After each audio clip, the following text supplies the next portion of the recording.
I was replaced by an AI engine I created. So I sold the 1.1B algorithm to their rival for just $1. I stepped into the conference room, the place where I had once wielded influence, the place I helped build from nothing but ambition and lines of code. But this time, all eyes avoided mine. On the screen behind the head of the table, my AI was running, the very system I had written from its first line of code, and now it was being used to replace me. No thank you, no notice, just a mechanical, emotionless voice reading my professional obituary.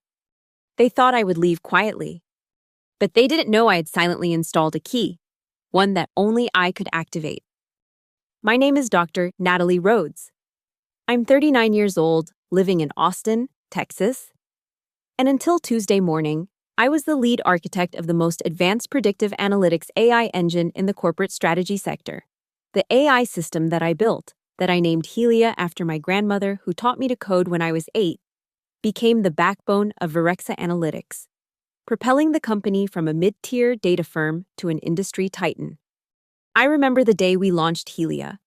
The boardroom had been filled with champagne and promises of changing the world. Clay Werner, who would later become the chief strategy officer, had clapped me on the back and said, "You've built something that will outlast us all, Nat." Ironic how prophetic those words would become. The message had come at 7:43 a.m. on Tuesday. A calendar invite, marked urgent, requesting my presence in conference room A at 9:00 a.m. sharp. No agenda, no explanation. I should have known something was wrong when my team lead, Noah, avoided eye contact in the hallway. When I entered the room, the executive team was already seated. Clay sat at the head of the table, his usual boisterous energy replaced by a stiff corporate demeanor. The screen behind him displayed Helia's interface, the soft blue glow I had specifically designed to be calming, now feeling oddly threatening. "Natalie, thank you for joining us," Clay said, not looking up from his tablet. "We're implementing a leadership transition phase, effective immediately." I remember how my coffee cup felt suddenly heavy in my hand. I wasn't aware of any transition plans. Clay gestured to the screen. "Helia has reached operational maturity. As you know, the directive has always been to achieve full automation, and we've hit that milestone ahead of schedule." The room temperature seemed to drop 10 degrees. I watched as he swiped his tablet, and Helia's interface shifted to a personnel dashboard I had never seen before. A synthetic voice, one I had programmed, filled the room. Redundancy detected in operational hierarchy. Recommendation: eliminate one full-time equivalent position, lead architect. My position, my title, my life's work. "This is effective immediately," Clay continued, still not making eye contact.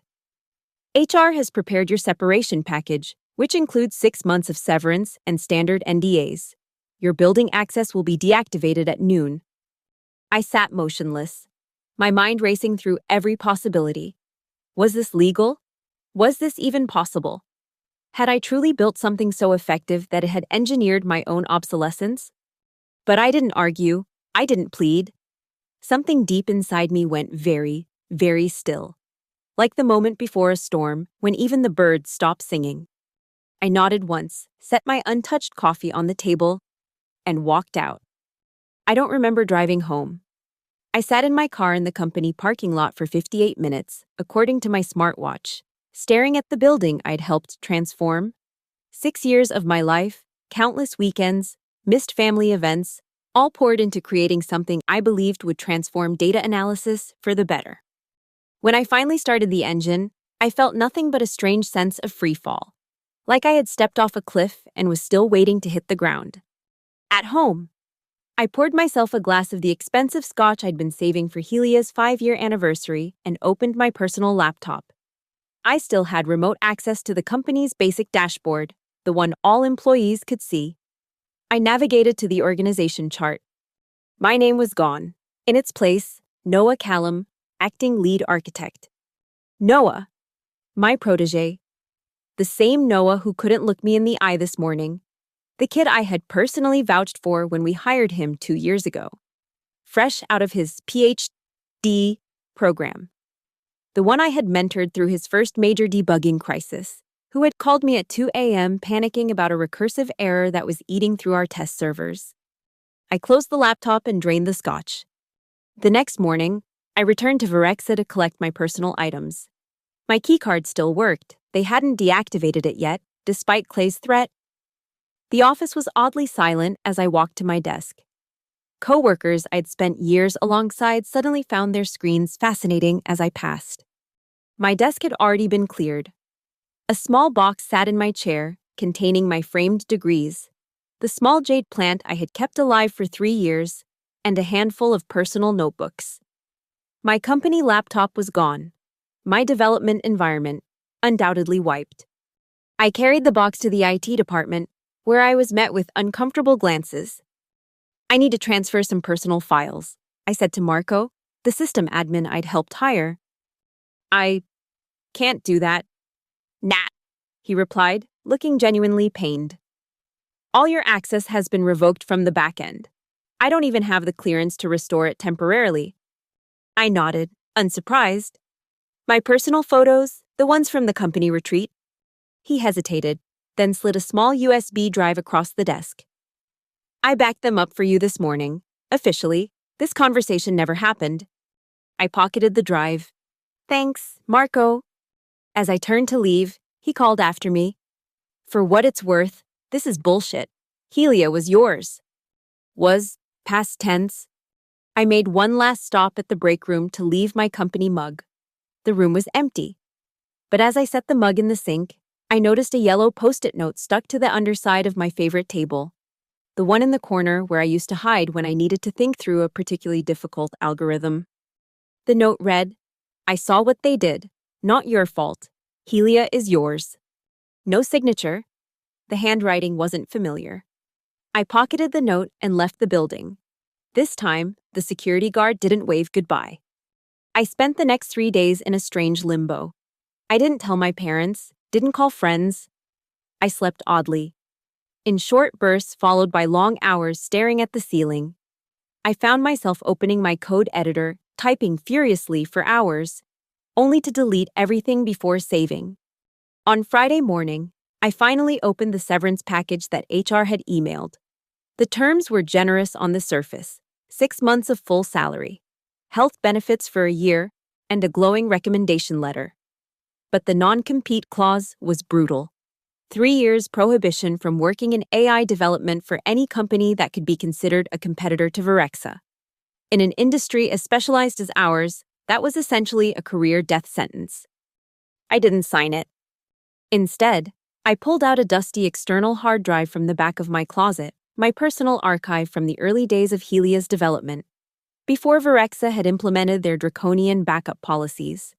Before Helia had become the company's golden goose.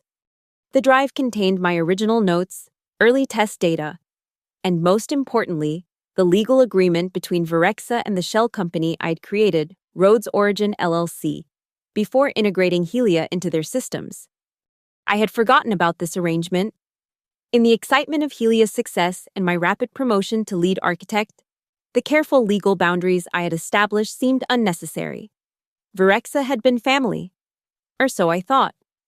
I scrolled through the agreement, skimming the dense legal text until I found it, Clause 19.4b.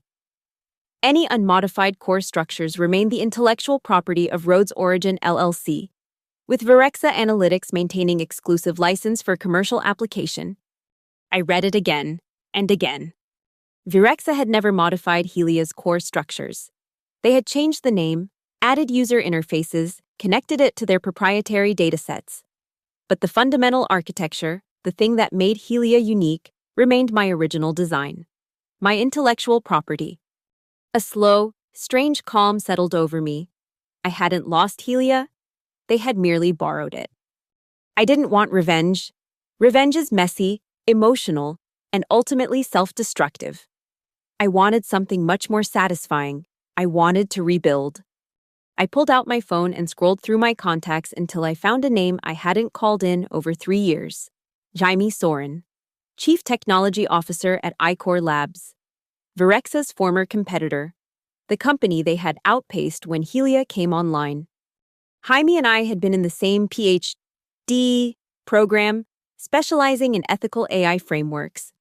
We had co-authored a paper on human-centric intelligence design that had been largely ignored by the industry, but had cemented our friendship. When I joined Virexa and Jaime went to Ecor, we had promised to stay in touch. Like most promises between busy professionals, it had faded with time. I didn't call. Instead, I sent a single email. Still care about ethical guardrails? Signed simply, Nr. The response came within an hour. More than ever. How are you, Nat? We met the next day at a small coffee shop far from both our company's headquarters. Jaime looked older, new lines around the eyes, gray-peppered through his beard. But his energy was the same, that mix of intense focus and boyish enthusiasm that had made him such a good research partner. I heard what happened, he said after we'd exchanged pleasantries. Word travels fast in this industry. I nodded, sipping my coffee. Then you know Virexa is presenting Helia as a fully autonomous system now. I also know that you built Helia from scratch, and that their implementation is stripped of about half the ethical safeguards you designed. He leaned forward. What they did to you was wrong, Nat. And what they're doing with your creation is dangerous. I pulled out a tablet and showed him Clause 19.4b. His eyes widened. They never updated the core? That's legally significant. I finished for him. Virexa has exclusive license to use Helia, but the fundamental architecture, the part that makes it work, still belongs to Rhodes Origin LLC, which means it still belongs to me. Jaime's expression shifted from surprise to something like awe. What are you proposing? Icor tried to partner with Virexa 2 years ago. They refused. Quite rudely, if I recall. Jaime added, what if Icor had access to the same technology? Not a copy, not a knockoff, the original? Jaime sat back, his coffee forgotten. Virexa would sue us into oblivion. Not if we're careful, not if we rebuild it from the ground up, using only the architectural principles that I legally own. I leaned forward. Plus, we would implement all the ethical guardrails that Virexa discarded. We'd build it right this time. How much do you want for it? Jaime asked, his business instincts kicking in. I smiled. $1. He blinked. What? $1 and complete deployment authority. No board interference, no shareholder pressure. I build it my way. That's... He shook his head. Nat, this is technology worth billions. I'm not interested in money. I'm interested in seeing my work used properly. I met his gaze steadily. $1, Jaime. And you give me your engineering team. He laughed, a short, disbelieving sound. You're serious? Completely. 2 days later, I signed a consulting agreement with Icor Labs. The payment terms listed $1 use, $2 USD paid in full upon signing. The scope of work described architectural consultation for next-generation analytics framework. Vague enough to bypass any immediate legal flags, specific enough to cover what we were actually doing. Jamie introduced me to his team. 15 engineers, all brilliant, all eager to work on something revolutionary. I spent the first week just talking with them, understanding their strengths, their perspectives on AI ethics, their visions for what technology could do. We didn't copy Helia. That would have been both illegal and unimaginative. Instead, we built something new, something better.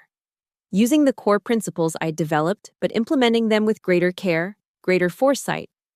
I named it Solara, for the sun that outshines the stars. While Virexa was parading Helia through industry conferences, claiming revolutionary autonomy and unprecedented predictive accuracy, we worked in silence.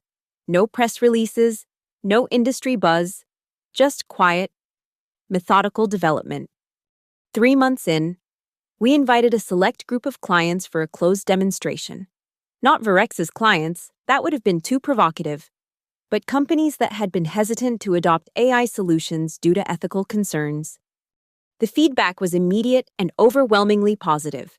Where Helia was impressive but opaque, Solara was transparent. where Helia made decisions that even its operators couldn't fully explain. Solara provided clear reasoning chains, where Helia prioritized efficiency above all else. Solara balanced efficiency with ethical considerations. We weren't just building a competitor to Helia, we were building its evolution. The first sign that Virexa had noticed came 5 months after my departure.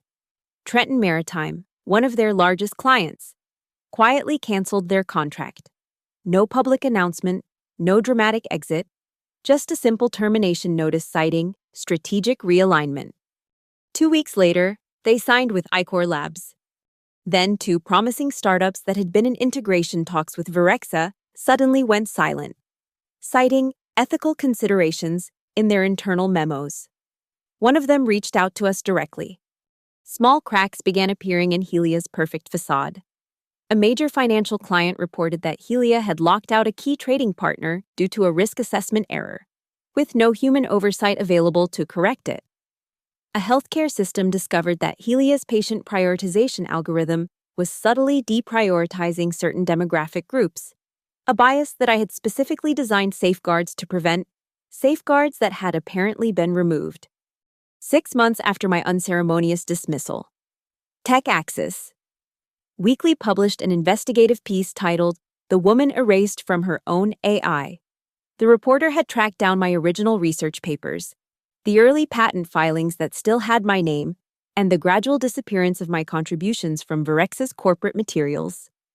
The story spread like wildfire through tech circles, not because corporate backstabbing was unusual, but because the irony was too perfect. A human creator replaced by her creation, with that creation then stripped of the ethical safeguards the human had designed. I didn't give interviews, I didn't make public statements, but my email inbox filled with messages from former colleagues, from industry peers, from young women in tech asking for advice. I answered them all with the same message: build something better. 7 months to the day after Claver Noor had shown me the door, Helia experienced its first major system-wide shutdown. Not a glitch, not a hack.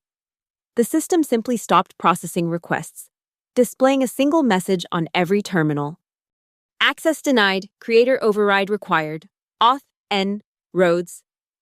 The panic at Virexa was immediate and complete.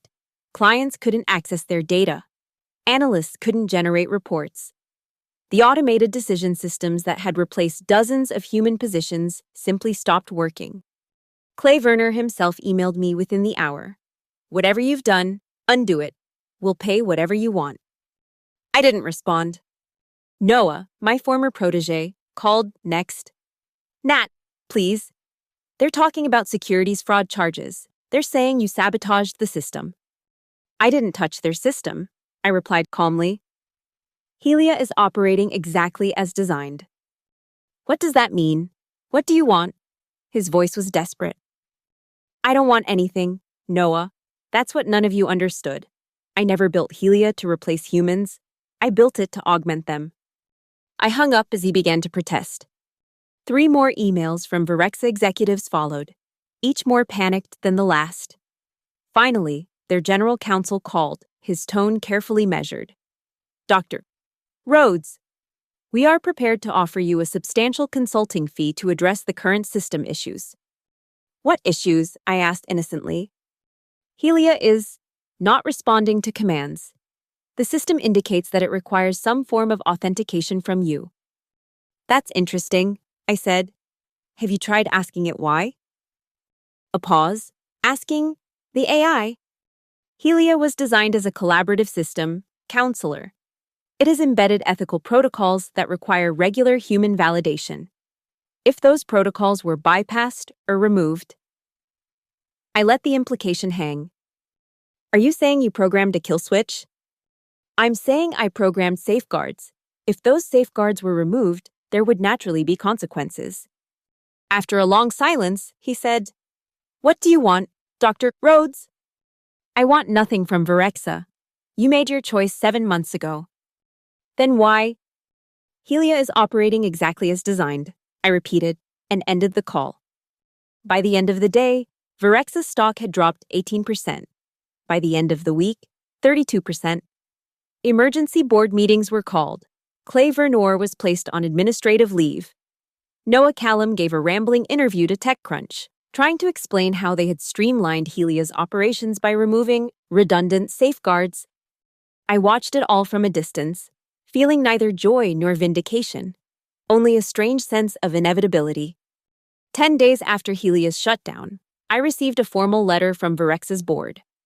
They had conducted an internal review and discovered the original legal agreement between Virexa and Rhodes Origin LLC.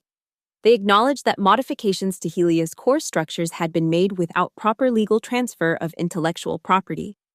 In short, they admitted I still owned Helia's soul. The letter included an offer to purchase the complete rights to the core architecture, $50 million, no strings attached. I didn't respond.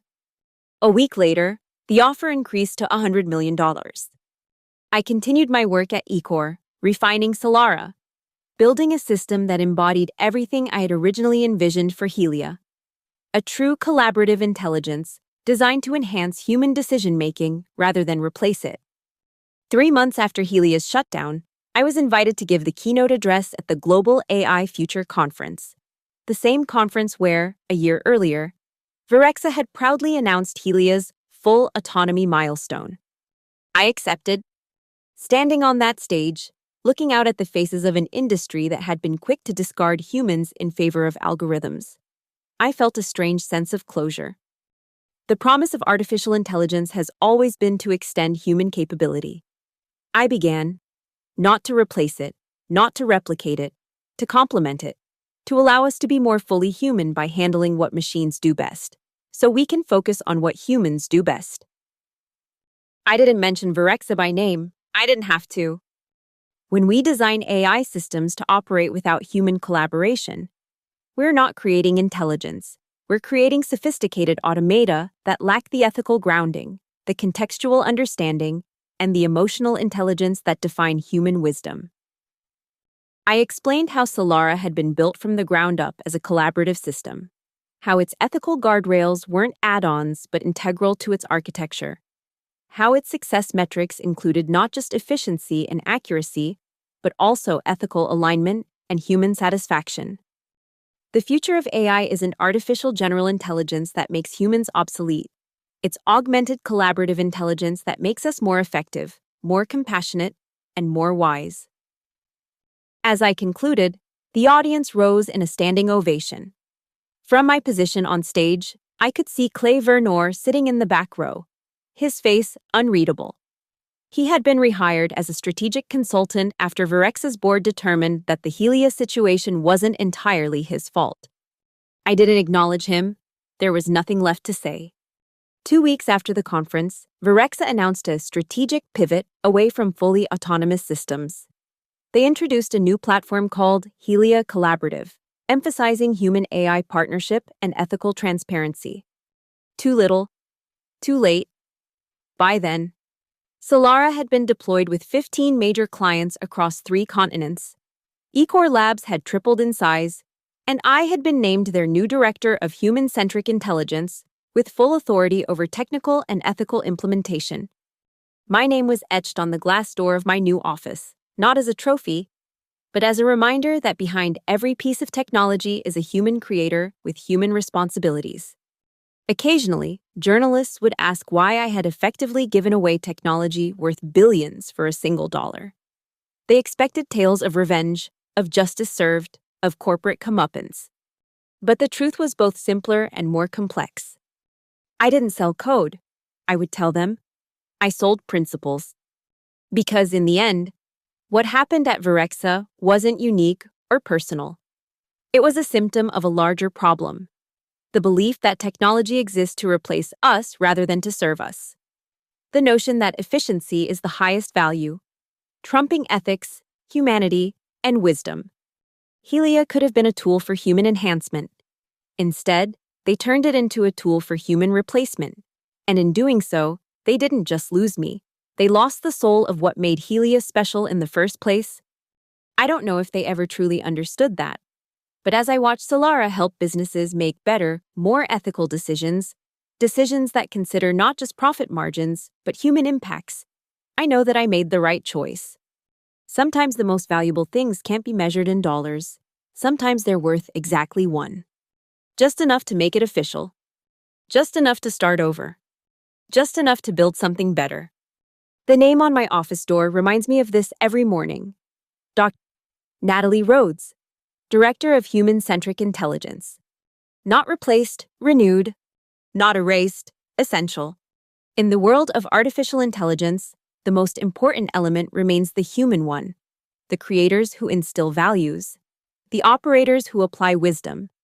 And the society that determines how these powerful tools will shape our collective future.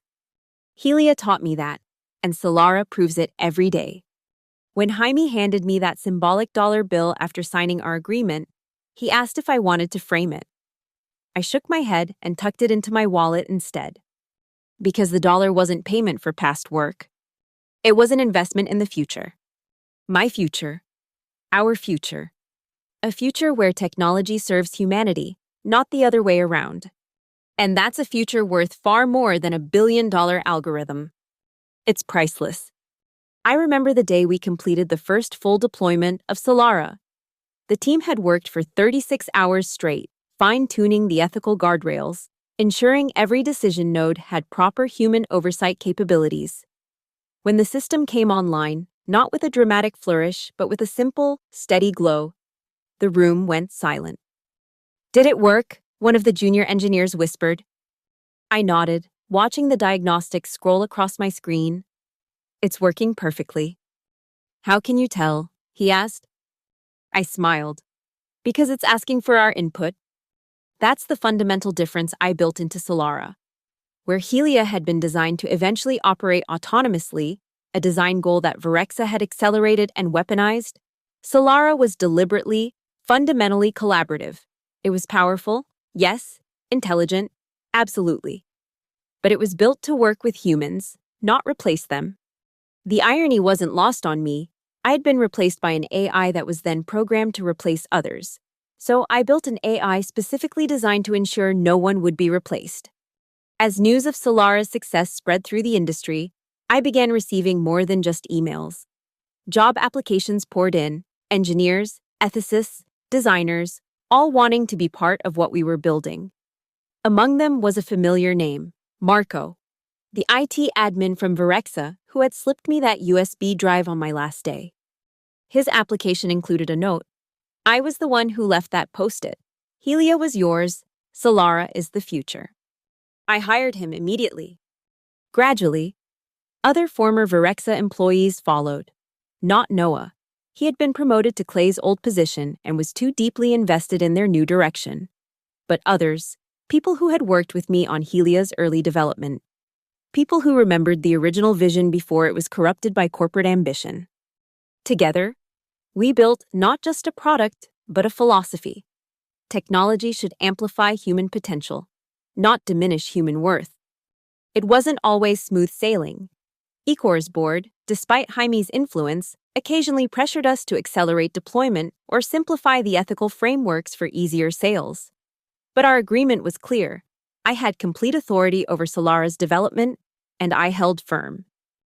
The moment we compromise on ethics is the moment we become Virexa. I told them during a particularly tense board meeting, and we've all seen how that story ends. The most surprising moment came almost a year after Helia's shutdown. I was giving a presentation at MIT when I noticed Clay Vernor sitting in the audience. After my talk, as people gathered to ask questions, he approached cautiously. "Dr. Rhodes," he said formally, extending his hand.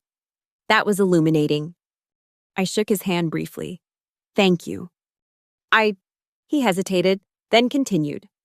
"I owe you an apology. What we did at Virexa was wrong, not just legally, but ethically." I studied him, looking for insincerity but finding none. "What brought you to this realization, Clay?" "Watching Solara succeed where Helia failed," he admitted. "And..." He glanced around to ensure no one was listening. "I was replaced too, 3 months ago, by a system I helped build. The symmetry was almost too perfect." "I'm sorry to hear that." He shrugged. "It was educational. I'm consulting now." helping companies implement ethical AI frameworks. A rueful smile. I cite your papers extensively. Life comes full circle, I observed. Indeed. He hesitated again. The offer still stands. You know, Virexa would pay substantially more than $1 for your architecture now. I smiled. Some things aren't for sale, Clay, not at any price. As he walked away, I felt a weight lift that I hadn't realized I was still carrying. Not forgiveness, exactly, but a sense of completed narrative. Clay had learned the hard way what I had known all along. AI without ethical grounding eventually turns on everyone, even its champions. 2 years after being escorted from Virex's building with a box of personal items, I stood on the stage at the White House Conference on Artificial Intelligence and Human Dignity. The president had convened leaders in technology, ethics, and policy to develop guidelines for the next generation of AI systems. I wasn't there as a displaced engineer or a corporate victim. I was there as the architect of the most ethically advanced AI system in commercial use, a system that had proven that ethical design and commercial success weren't mutually exclusive. The question isn't whether AI will transform our society, I told the assembled leaders. It's whether that transformation will enhance human dignity or diminish it. Will it expand human potential or constrain it? Will it strengthen human connections or replace them? As I spoke, I could see heads nodding, even among the corporate executives who had once dismissed ethical frameworks as obstacles to innovation. We stand at a crossroads. I continued.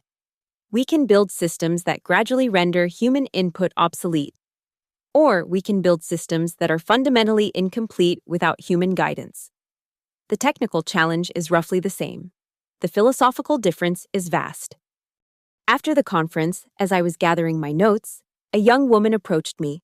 She couldn't have been more than 25, with bright eyes and a determined expression. Dr. Rhodes, she said, your story, what happened at Virexa, what you did after, it changed my career path. I was going to work on autonomous systems, but now I'm focusing on collaborative intelligence design. I smiled. What's your name? Elena Suarez, she replied. I'm finishing my Ph.D. at Stanford. Well, Elena, when you graduate, send me your resume. We're always looking for people who understand the bigger picture. Her face lit up. Really? That would be amazing. As she walked away, I felt a profound sense of continuation, not just of my work, but of my values. The next generation was watching, learning, and choosing a different path. That night, I called my parents. My father, a retired philosophy professor, had been following my career with a mixture of pride and concern. I saw you on C-SPAN today, he said. Very impressive, Natalia. He was the only one who still used my full name, a connection to my childhood before I became Nat to the world. Thanks, Dad. It felt important.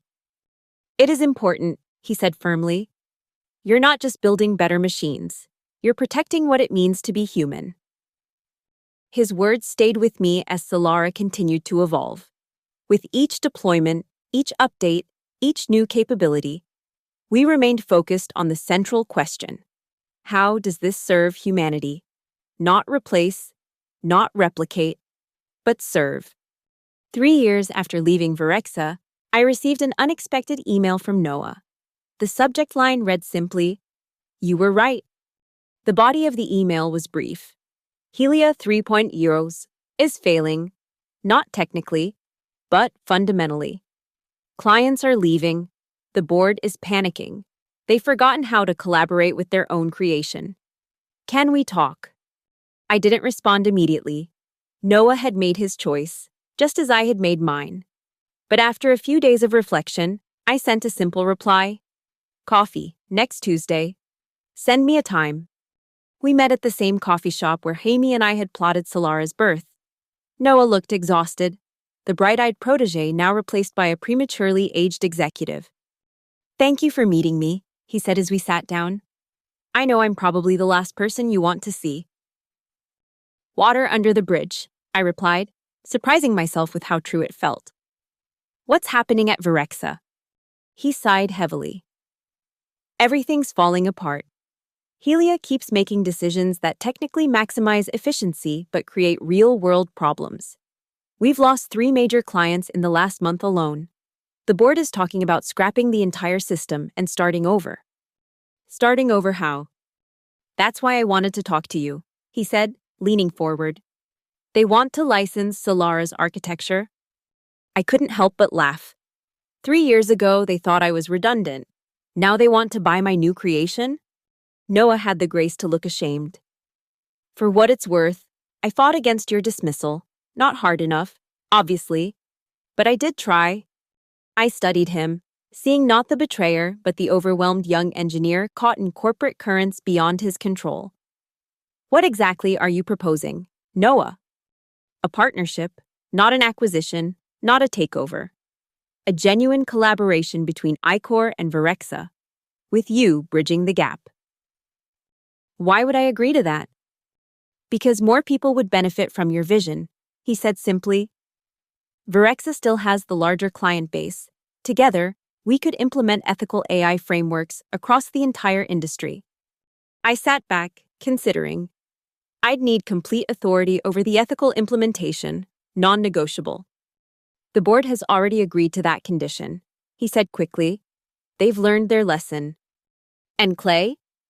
Gone, permanently this time. I nodded slowly. I'll discuss it with Jaime and my team. I'm not making any promises. That's all I ask, Noah said, relief evident in his voice. Thank you, Nat. As I walked back to my car, I thought about the strange circular journey of the past 3 years, from being erased to becoming essential. From building a system that was used to replace me to building one that ensured no one would be replaced.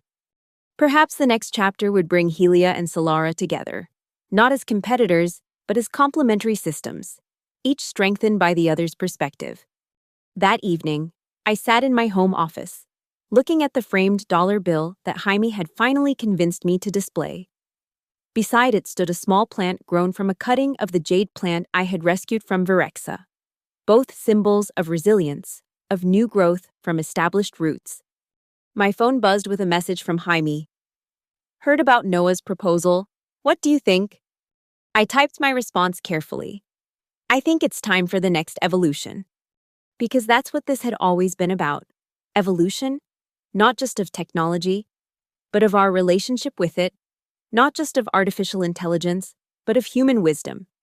In the end, the most advanced AI in the world is only as good as the values we build into it.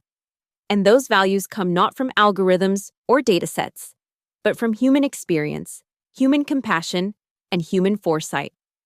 I was replaced by an AI engine I created. Then I created an AI engine that ensures no one gets replaced. That's not just poetic justice, it's progress. On the morning of the official partnership announcement between Icor Labs and Virexa Analytics, I stood in front of my closet, contemplating what one wears to witness the completion of a 3-year journey of vindication and renewal. I chose a deep blue suit, the same color as Helia's original interface, a small personal acknowledgement of where this all began. The press conference was held in a neutral location, a gleaming conference center downtown with views of the river. As I walked into the building, flanked by Jaime and our core development team, I felt a strange sense of coming full circle. Virex's team was already there, setting up displays showing the new Helia Solara integration framework that we had been developing in secret for the past 2 months. Noah caught my eye and gave me a nervous smile. The board members stood in a tight cluster, their expressions varying from cautiously optimistic to openly anxious. The press conference itself was anticlimactic, in the way that carefully orchestrated corporate events often are. Joint statements were read, technical specifications were summarized, questions were fielded with practiced responses. What wasn't said was perhaps more significant. No one mentioned how I had been dismissed. No one referenced how Helia had been stripped of its ethical guardrails. No one acknowledged the hubris that had led Virexa to believe that human insight was dispensable. But everyone knew. The story had become legend in tech circles. A cautionary tale about the dangers of automation without oversight, of efficiency without ethics. After the formal presentation, as executives mingled with journalists and analysts, I found myself standing alone by the window, watching the river flow past. Rivers always reminded me of algorithms, complex systems with countless variables, yet following fundamental patterns that could be understood with enough patience. Quite a turnaround, said a voice behind me. I turned to find one of Virex's board members, Elaine Chen, the only one who had reportedly questioned my dismissal 3 years ago. Evolution, I corrected gently. Not a turnaround. We're moving forward, not back. She nodded, swirling her champagne thoughtfully. I've reviewed the integration architecture. It's remarkable. The way you've designed the ethical frameworks to be self-reinforcing rather than externally imposed. She hesitated. I should have fought harder when they decided to let you go. I shrugged. Everything unfolded as it needed to. If I had stayed, Solara would never have existed. And we'd all be poorer for it, she acknowledged. Still, on behalf of the board, I want you to know that we recognize the injustice of what happened. It wasn't personal, I said, surprising myself with how true that felt now. It was systemic, a reflection of how we've come to value technology over humanity. A mistake we won't repeat, she said firmly. No, I agreed. You won't. Because the integration agreement I had drafted, which both companies had signed, made that impossible. It wasn't just a technical merger, it was a philosophical one, with human-centric collaboration built into every aspect of the combined system. And my role as Chief Ethics Officer gave me veto power over any implementation that violated those principles. The reception after the press conference stretched into evening. I found myself drawn into conversations with engineers from both companies, their initial awkwardness giving way to genuine excitement as they discovered shared values and complementary expertise. Around 8. I slipped away from the crowd and stepped onto the terrace overlooking the city. The lights were coming on. Office buildings transformed into constellations of human activity. There you are, said Jaime, joining me at the railing. Hiding from your admirers? I smiled. Just taking a moment to process. It's been a long road. Worth the journey? I considered the question. Ask me in 5 years. When we see if this partnership actually changes how the industry thinks about AI. He nodded, understanding as always. The framework is solid, the principles are clear, the rest is up to human implementation. That's always the challenge, isn't it? Not the technology, but the humans using it. Speaking of humans, Jaime said, his tone shifting, I've been authorized to offer you a new position, Global Director of Human AI Integration, overseeing not just Solara and Helia, but all our future developments. I raised an eyebrow. Authorized by whom? Both boards, unanimously. I turned back to the city lights, thinking of all the humans behind them, going about their lives, most unaware of how AI systems were increasingly shaping their world, for better or worse. I'll consider it, I said finally. But I already knew my answer. This wasn't about titles or power or even vindication anymore. It was about responsibility. To the technology I'd helped create, to the industry I'd helped shape, and to the humans who would live with the consequences. The following Monday, I moved into a new office situated symbolically between Icor's and Virex's headquarters, neutral territory for the new joint venture. The space was minimalist, with glass walls offering views of both buildings. On my desk sat 2 items, the framed dollar bill from Jaime and a small brass plaque that had appeared mysteriously that morning. It read simply, "Technology without humanity is just machinery." I never discovered who left it, but I kept it as a daily reminder of what we were building and why. The integration of Helia and Solara progressed more smoothly than anyone had predicted. The technical challenges were substantial but straightforward. The cultural integration proved more complex, as engineers who had once competed now had to collaborate. I found myself spending as much time mediating human conflicts as resolving technical issues, a reality that perfectly illustrated our central philosophy. AI systems might be powerful, But human relationships remain the most complex systems of all. 6 months into the integration, we faced our first major crisis. A financial services client implemented the combined system to automate investment decisions, ignoring our recommendations for human oversight checkpoints. When the algorithm began making unusual moves, technically legal but ethically questionable, the system itself flagged the behavior and requested human review. The client was furious, claiming we had sabotaged their automation goals. They threatened to sue for breach of contract. I personally took the meeting with their CEO, a hard-driving former hedge fund manager named Richard Klein. "You sold us an autonomous system," he insisted, pounding the conference table. "Now you're telling me it's refusing to make decisions without human approval. That's not what we paid for." "With respect, Mr. Klein, that's exactly what you paid for," I replied calmly. The contract specifically outlines the collaborative nature of the system and identifies 16 decision categories that require human ethical review. The trades in question fall under Category 3, decisions with potential disparate impact on vulnerable populations. "That's subjective nonsense," he snapped. "An algorithm can't determine ethical impact." "Correct," I agreed. "That's precisely why it's requesting human input." The algorithm identified a pattern that matches known criteria for potentially problematic outcomes based on historical data. But only a human can make the ethical judgment about whether to proceed.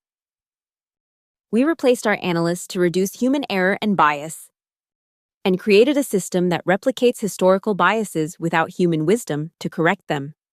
I pointed out, the system is doing exactly what it should, recognizing the limits of its own judgment. He glared at me. "We'll find another vendor." "That's your prerogative," I said, standing. "But you should know that this ethical framework is becoming the industry standard. The alternatives are becoming fewer by the day." 2 weeks later, they renewed their contract, with the human oversight protocols intact. Word of the confrontation spread through the industry. Some companies, like Klein's, initially resisted the collaborative approach. But as more success stories emerged, of crises averted, of biases identified and corrected, of better decisions made through human-AI partnership, the tide began to turn. A year after the integration, I was invited to testify before a congressional committee on AI regulation. As I prepared my testimony, I reflected on the strange journey that had brought me to this point. I had been erased, then become essential. I had lost my creation, then built something better. I had been replaced by my own AI, then created an AI that ensured no one would be replaced. Life rarely offers such perfect narrative arcs. In the committee room, facing the semicircle of legislators, I spoke not as a victim seeking redress or an innovator seeking acclaim, but as a witness to both the promise and peril of the technology we were creating. Artificial intelligence is neither artificial nor intelligent in the ways we once imagined, I told them. It doesn't think like we do, it doesn't reason like we do, it doesn't value what we value unless we explicitly design it to do so. I explained how the Helia-Solara framework had established a new paradigm for human-AI collaboration, not by making AI more human-like, but by making it more complementary to human cognition. The question before us isn't whether to regulate AI, but how to ensure that AI systems augment human potential rather than diminish human agency. This isn't just a technical question, it's a philosophical one, touching on what we value as a society and who we want to be. After my testimony, a senior senator approached me. "Dr. Rhodes, you've given us much to consider. But I'm curious, given your personal experience with AI being used to replace human workers, including yourself, how do you reconcile that with your current work?" I considered his question carefully. What happened to me was a symptom of a larger problem: the belief that efficiency is the highest value, that humans are obstacles to be removed rather than partners to be engaged.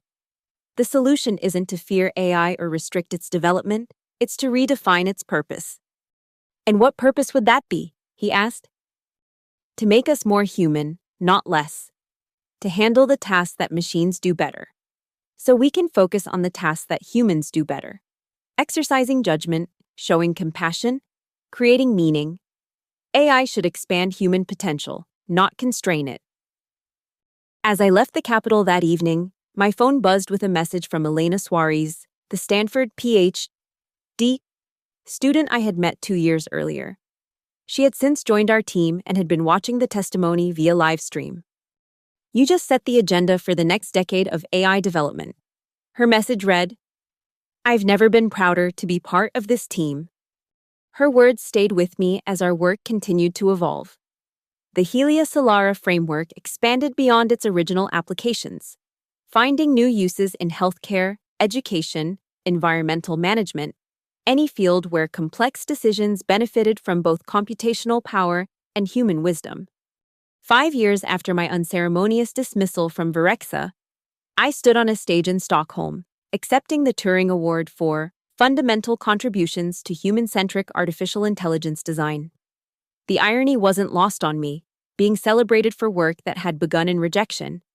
In my acceptance speech, I shared the story that had never been fully told in public, how being replaced by my own creation had led me to reimagine the relationship between humans and AI.